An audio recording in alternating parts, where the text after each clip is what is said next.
Hegseth is coming to the Shangri-La dialogue after the US-Israel-Iran conflict, where there's a lot more skepticism over US commitment, if not the intention, then certainly the ability.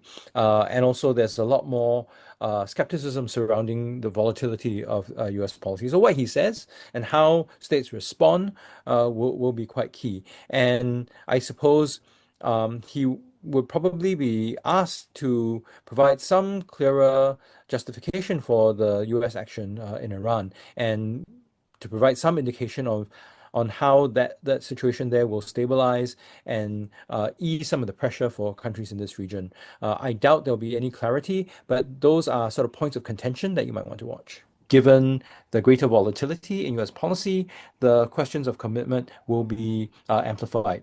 And a third point I think to note is that there have been some moves as a response to the US attention being drawn elsewhere to sort of be more active on the defense front, especially among US allies, Japan, Australia, and then the Philippines, and to some extent South Korea. So I suppose we could also see if these countries decide that there is some sort of carve-out role for them, and whether they intend to extend engagement to countries like India and so on. So that's something to watch as a result of the conflict in the Middle East and in Europe as well. The reality is that Taiwan is not separate from any of these other theaters. If there's going to be any instability in the South China Sea, that can very easily spill over to Taiwan and vice versa, and also the East China Sea.